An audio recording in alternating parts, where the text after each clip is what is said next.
And we're live! Yay! Hey, so who do we have here today? Oh, it's me, Lauren Campbell. Woo! And it's me, Renata. Woo! Um, Woo! hey, how's it going? Happy Valentine's Day. Happy Valentine's Day. It's going well. Awesome, Yeah. awesome. How are you feeling about life and love and things? I'm feeling pretty good. I feel like I was going through a gross emotional patch and then the cloud was lifted and I feel better and happy and loving, I guess. Awesome. Well, good. I love that. Congratulations. Thank you. So last time we talked and we gave like a prompt and we told people to think about ways that they can be loving in their world and like at work and in their environment and stuff. Did you think of things? I did. Well, part of it is at work we were doing these things. We were testing a thing we want to launch called life groups. And so there's like a curriculum that we expect other people to follow. So we as a team were going through that curriculum, seeing how it worked and how we felt about it, like how it was affecting our interactions. We got to pick our own groups, which was nice. But I really felt like that was like such a tremendous thing. Like it was really simple. Like it was just questions about your thoughts were about like interacting with people and like relationships and where we place our value and different things like that. And it was really cool, and like it really showed me that like just to have those sort of conversations with the people around you, and most people are just looking for an opportunity to like be listened to, Yeah. into, you know what I mean, like Yes. taking that time. Like we started, like my group, we came before work, and we met for sometimes a really long time, longer than maybe we should have. And we talked about the questions, and it set the tone for the day. It made me want to, think about, oh, how was this person like raised? What values did they have about relationships? What are the expectations that or more implicit that this person has, so that I can think about that when I interact with them? Like little things, but I feel like it really was a really positive thing for our team. And so it made me think about, like, if we're just talking about broader instances of showing love in the workplace or in whatever space you're at, talking to people, giving them the opportunity to share, regardless of what that is, and telling them that their experience and their feelings are valid. Nice. Do you think that the specific questions and topics that you guys covered had an important part in because you had this residual like desire to have that person in mind and to really value and respect that person outside of those meetings, outside of those sessions, but do you think that was more a result of the specific questions and things that you talked about, or just the fact that you were spending time with these people on a consistent basis? Like which do you think had more of the greater impact there? For me, it was definitely just spending the time with the people, because you wanted to hear what they had to say. The point was to help build relationships, and that's just something that you have to do if you want to have a relationship with somebody. Yes. It wasn't necessarily like the nature of the questions themselves. Did it also did that end up extending to people who weren't in your group? Like you were kind of saying it set the tone for your day. Did you end up kind of having that same sort of outlook toward other people that you encountered? Absolutely. Yeah, absolutely. It made me think about just the interactions that I would have with anyone, and making sure that in what I was talking to them about, like, oops, sorry, that that I made sure that they knew that their experience was valid. Like, Mhm. regardless of what I was saying or what the conversation is about, like, you know, even just listening to something that you're not interested in Yep. is, you know, letting that person know that, you know, your feelings and your experience is valid, worth my listening, you Right. know? Right. Yeah, I think that is totally the foundation of why I even want to do these discussions is to talk, just talk with people, right? And my goal is to grow it and get more people on. I know there were a couple of people who were hoping to join today, but just different things kind of got in the way of that. But you know, the more we just have conversations and interact with people, we're building a relationship, and Right. we're you know, we're placing value. We're showing, okay, you have a valuable opinion. I respect what you have to say, and I'm going to give you my time and my attention and listen to that. And I think that is pure and simple. I think that's love. Even if it's not, even if you're not doing it because you're like, I want to love this person by doing this thing, you are still that is love. So I think yeah, I really appreciate it. So Lauren and I this morning both heard a message about value and where we get our value and how the way that we value ourselves impacts basically what we can do, the limits and the boundaries that we have on ourselves in life, but also um, how we value other people and just how that comes into play. And I loved hearing that. I thought it was a perfect kind of direction to hear before doing this talk on love. So, and Bertrand's here, and we can see you, Yay! I am here. and we can hear you. Yeah, it's on my Wonderful. phone only. My computer wouldn't work for some reason. No problem. Just glad to have you joining us. So, we're going to go a little backwards. I'm going to just catch up to what we're talking about, and then I'll let you introduce yourself. Okay. But Lauren and I were just talking about, we heard a message this morning about, well, back up, we were talking about valuing people and giving them your time and attention, and how even just being in that space where you're talking with people and building relationship, that opens up an opportunity to really be loving towards those people, even if that's not the direct intent. And then kind of leading into how we value other people, how we value ourselves, and even just the thoughts and the mindset behind that plays out in how we act toward people and how we can be loving toward those people. So that's what we've covered so far. Say That's a hi. lot. Yeah, it's a lot. It's only been 8 minutes. So say hi and tell us who you are. Hi, I'm Bertrand McHenry. I'm from a little town south of Houston, about 25 miles south of Houston, called Lee City on the coast of Texas. And I am a business entrepreneurial coach and publisher.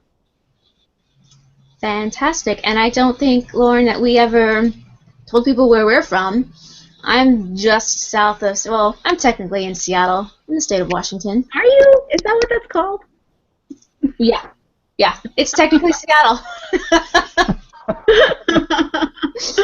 I live farther south than she does in a town named Auburn, but Okay. still Seattle area. Awesome. Also in the state of Washington.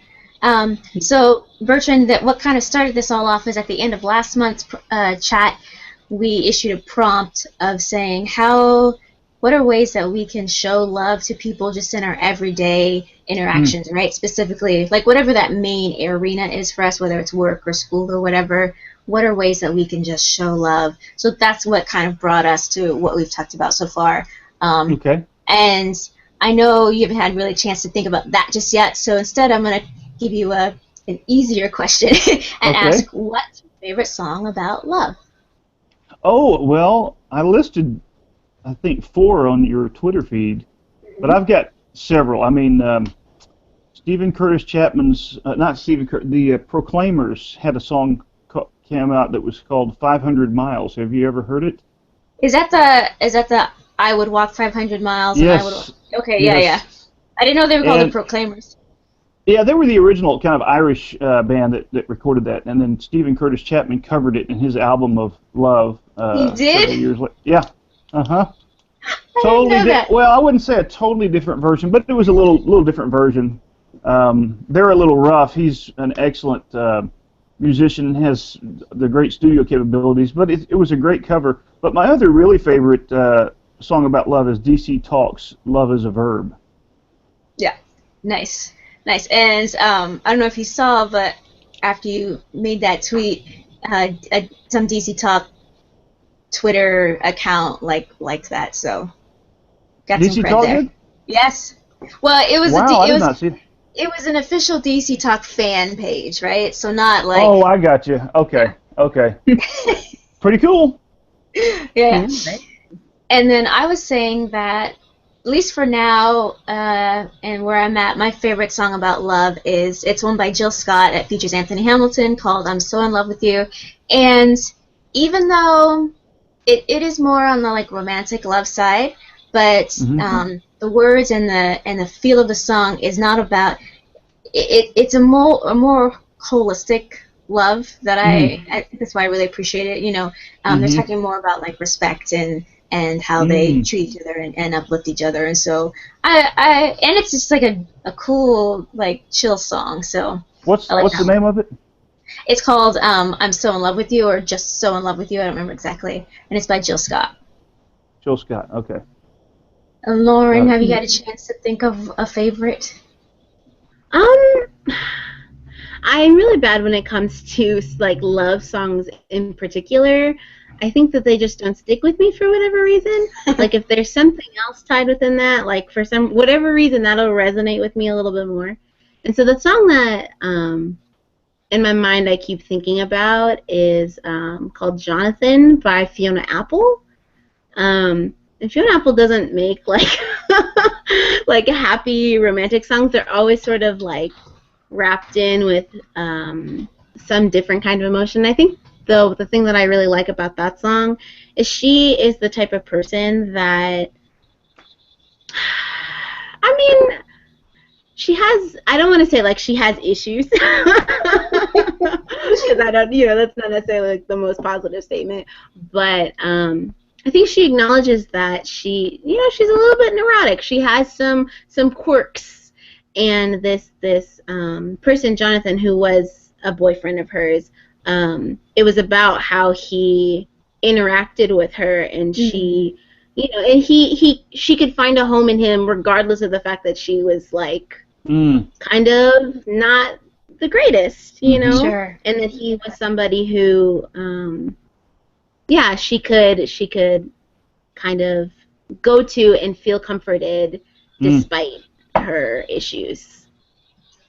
I love that, and that it kind of, I like looking at patterns and finding themes and stuff, and so it reminds me of, and with the song that I was talking about, talking more about the whole love and really lifting people up, and even Bertrand with love is a verb of action behind it. I really feel like specifically on Valentine's Day, it'd be cool to talk about how is it that love enables us to lift other people up, right, and to really accept them as who they are. Like let's talk about that piece of love, and it doesn't have to be just romantic love, right? That can be you can have that and do that in any relationship. I'm opening up the floor. Let's talk about that. So I mean, I think that kind of love brings with it the issue of grace, right? So if I heard you right, I think that the kind of love you're describing has within it lots and lots of grace, which just says, you're okay. I don't judge you. This is a safe space for you to be exactly who you are. And that is, I read an article probably about 5 years ago by a reporter, and she wrote this in 1957, and it was on the subject of listening. And she said listening is actually a creative act, because when I listen the right way, you become more of who you are. Huh. So how does that? What does that look like? What's the right way to listen so that that person can really be themselves? Yeah, and I think for me, if I've tried to reduce it to just some skill sets, some technical skill sets, I feel like I missed the mark. When I'm more holistic about that subject, and I am in the right place, and my intention is right for that person, and I'm just trying to create a space for them when they're talking to, for them to become more themselves, then at that point I'm listening, because I'm not just listening with my ears, I'm listening with my person. Yeah. No, that makes sense to me. I think that oftentimes when we listen, it's within the frame of an agenda or some sort of expectations that sort of dictate how we receive whatever somebody is saying. And so when you're truly listening, you're letting that person create themselves to you, because you're not trying to impose whatever it is that you feel or think on them within, and granted it's within the space of your mind, but that can really, it makes an effect on how that person can operate, at least within the interactions with you. Right. Mm-hmm. Right. Interesting thought. Do you think that we might boil it down by saying when we're truly listening, or when we're truly, engaging another person, that we're kind of getting our own self out of the way? We're pulling ourselves out of the story and letting that person be really highlighted. So like Lauren, when you were saying, not imposing our expectations or even our perceptions, right? Letting them and what they're saying and what they're communicating actually be what we're hearing and seeing. We're kind of like pushing ourselves down a bit, right? Is that, would you guys say that might be a way of distilling it? Yeah, I think so. Yeah. Sure. That's hard. That's hard. I mean, I can only be me, right? So does that mean I have to be less me? Like how do I do that? I think it has to do with respecting people's autonomy. Like, I don't know, that's something that for me is really huge. Like, and this is something that our mom says a lot. She doesn't make assumptions about what people are trying to say. She totally does it. And it can be really frustrating sometimes, because you'll say something and like thinking that you've made some sort of connection, like remember in this previous thing, and she's like, no, like put that together for me, like say, tell me what you want me to think next. Right, like she will not do it herself, and I think that I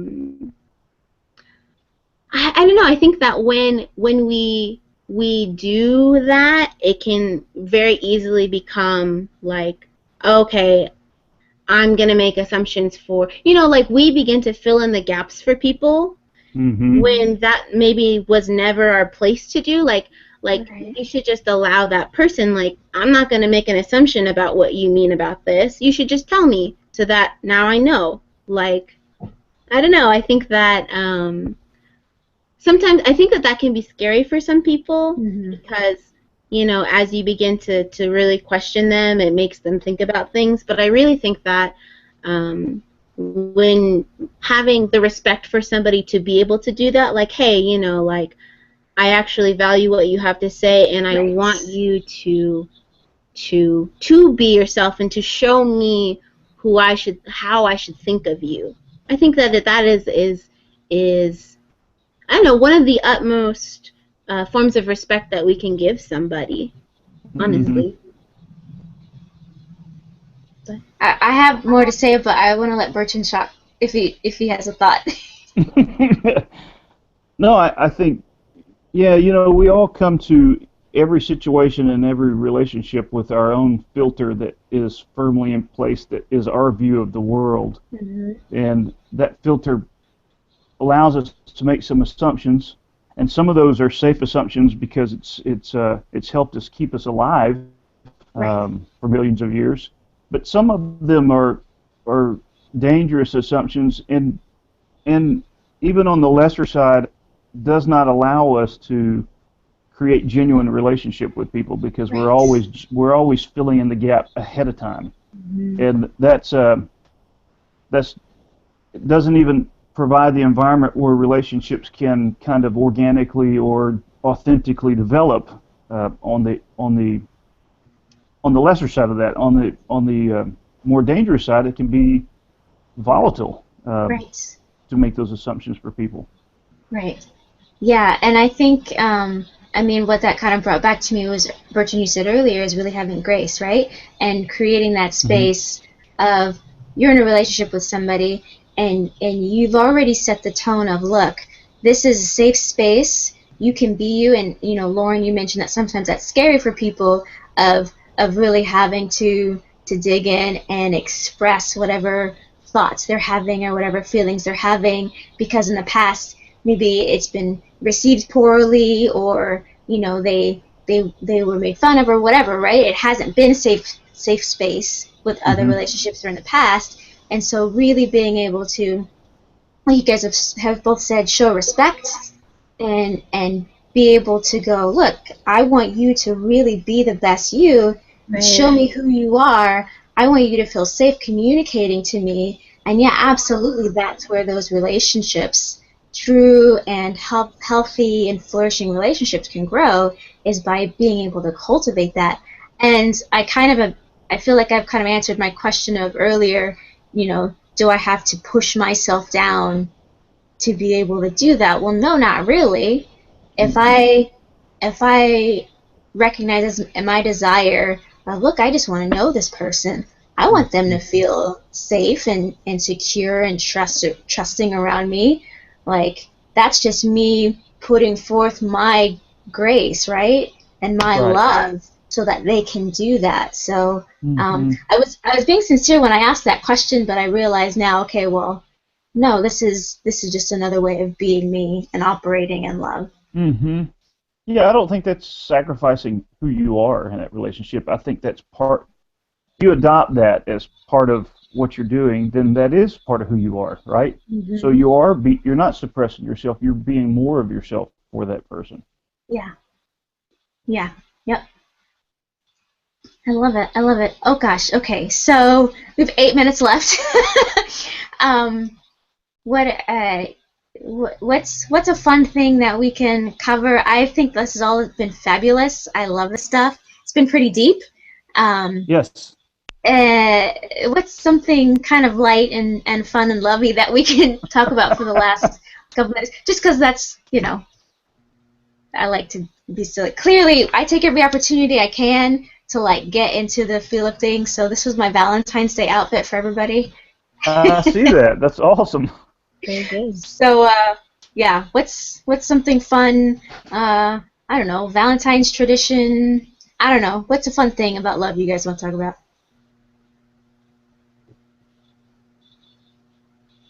I liked your earlier in the week or the last 2 weeks your question about music because I think music triggers so many people's uh, feelings and emotions around love. So I mean, there was more. I mean, I think you said I went old school on you when I Oh answered my that gosh, question for you totally. because yeah, I mean, L.O.V.E. by Nat King Cole is a great love song. Yeah, That is a good song. yeah. There have been really good songs, and we actually, Lauren and I talked about this in the last chat of how there's one thing when you hear a song, right, and you get into the essence of it or what you think is the essence of it, and you're feeling it, and then you see the music video for that song, and you're like, wait, Yes. what? I So, was totally off.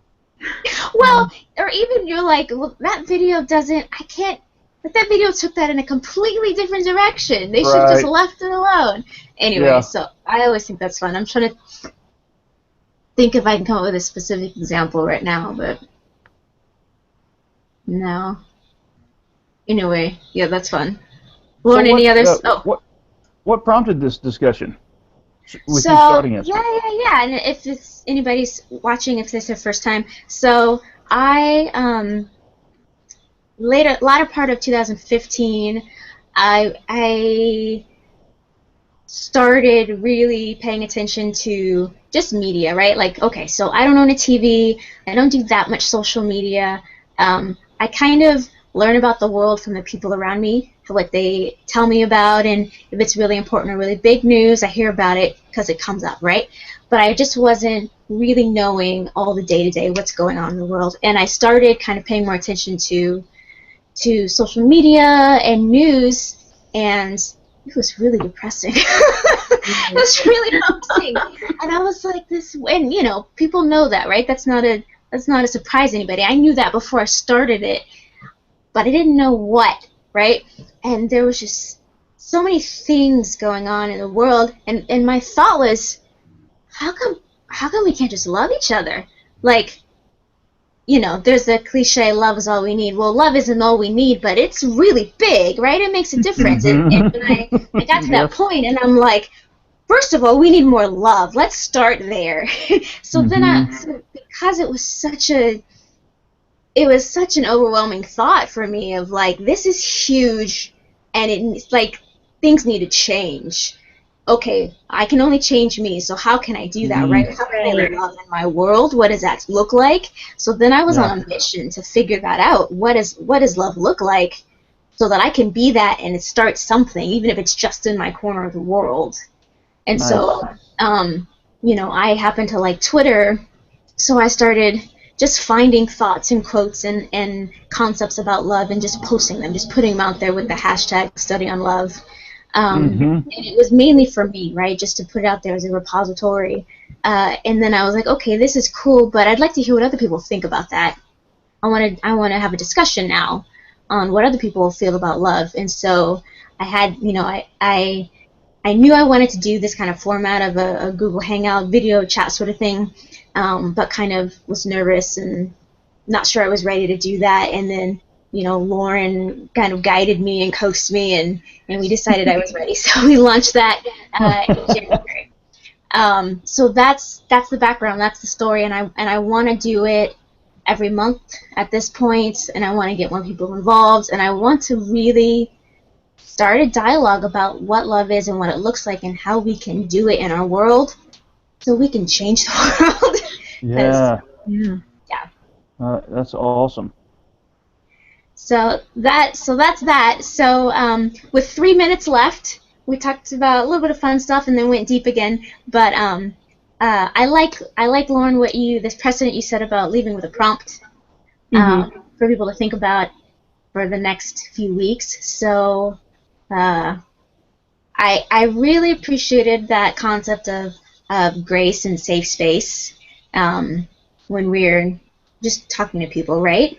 So what can we have people do or think about in that realm, or even listening, right? What kind of challenge can we put out there? I think, I don't know, this is just something that came into my mind.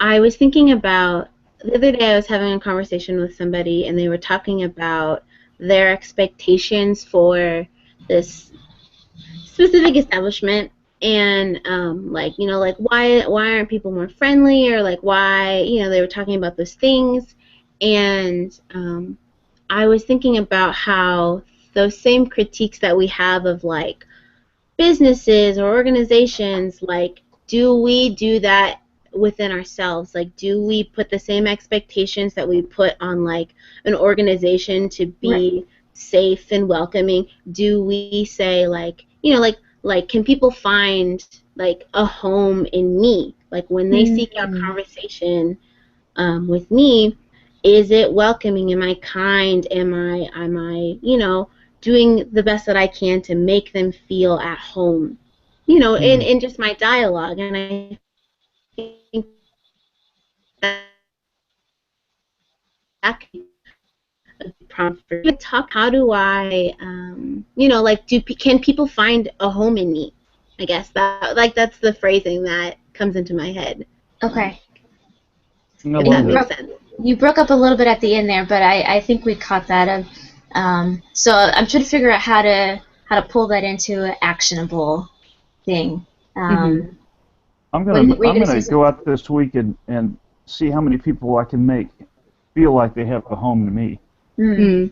I love Okay. that. Okay. Yeah, I like that. Yeah. Yeah. Yeah, I don't know how to put that in different words. Those are just the words that Okay. are in my No, head, and that. that's a beautiful way to say it. I love that. Cool. So let's do it. Let's Awesome. live in a way that people around us can find a home in us, that they feel safe. Yes. That's awesome. Awesome. Yeah. That will Virtual preach. high That'll five. preach. I'm not. There we go. Yes, it's Lauren. Only Miss No. Megan. Thank you. All right, that's it. That's time. Thank you guys so much for joining. Thank you for We're gonna inviting do me. this again. Yeah, you're so welcome. I hope you'll come back next month. The trend is the second Sunday of the month, 3 o'clock. Okay. So I will be sending out info. This will all be recorded, and you'll have the video to watch later.